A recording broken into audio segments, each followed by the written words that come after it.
जुड़वा ड्रामे की अगली किस्त में आप देखेंगे कि मजहर साहब को अपनी बहन की जो बातें सुननी चाहिए थी वो तो इन्होंने सुनी नहीं।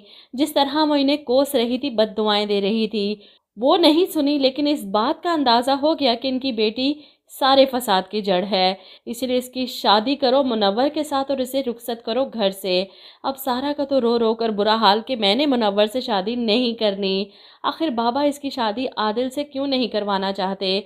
वो जिसे पसंद करती है इसको छोड़कर मुनव्वर जैसे गैर अहम और फ्लर्टी से अपनी बेटी की शादी करके इसे रुखसत करने को तैयार हैं मजहर साहब। और ऐसे में ज़ारा के सामने भी सारा की सिचुएशन खुलकर आ जाती है कि इसके घर इसके साथ क्या सलूक हो रहा है। वो इसके लिए परेशान है, इसके लिए कुछ करना चाहती है। और इधर रक्षी, जिसे अंदाज़ा है कि सारा कितनी डरपोक है, इसीलिए जानबूझकर अपनी माँ के पास बैठी सारा को सुनाने के लिए बातें करती है कि मेरी बात हुई है मुनव्वर से, वो बस सारा से शादी करके इसकी सारी जायदाद अपने नाम करवा कर इसे इतना पागल कर देगा कि वो अपने आप को ख़त्म करने पर मजबूर हो जाएगी और फिर वो मुझसे शादी करेगा। इसने मुझे बताया है खुद। अब सारा जो ये सब कुछ सुन रही थी, खौफ से इसकी सांसें बंद होना शुरू हो जाती हैं। वो वहीं से भागती है। समझ नहीं आ रही कि इसके बाबा कभी इसकी बात पर यकीन नहीं करेंगे।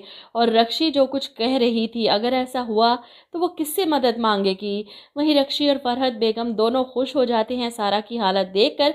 ऐसे में सारा को कुछ समझ नहीं आती तो परेशानी में घर से ही निकल जाती है।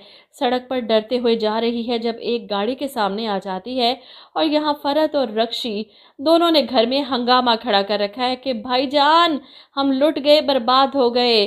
सारा घर छोड़कर भाग गई। इधर नाजिया सोए हुए फिर से सारा को पुकार रही है। ऐसे में आज की किस्त में ये बात भी क्लियर हो चुकी है कि नाना मियाँ और नाजिया दोनों जानते थे कि जुड़वा बच्चियां हैं। इसलिए तो वो मजहर के घर सारा को लेने गए थे।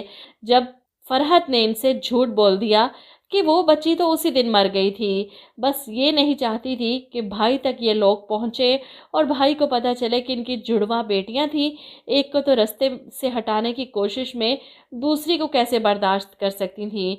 अब वक्त आ गया है कि ज़ारा सारा की मदद करने के लिए इस घर में सारा बनकर आए और इन लोगों को मज़ा चखाए, ख़ास तौर पर रक्षी और इसकी माँ को। लेकिन इससे पहले सारा जो डर कर घर से निकली थी, मुझे लगता है कि वो आदिल की गाड़ी के सामने ही आई होगी। वही इसे घर वापस लेकर आएगा और फरहत और रक्षी का सारा प्लान नाकाम हो जाएगा। ऐसे में मजहर साहब फौरी तौर पर फैसला करेंगे कि 4 दिन बाद इसका और मुनव्वर का निकाह होगा। सुबह ही बुलाओ मुनव्वर और उसकी माँ को रिश्ता पक्का करने के लिए।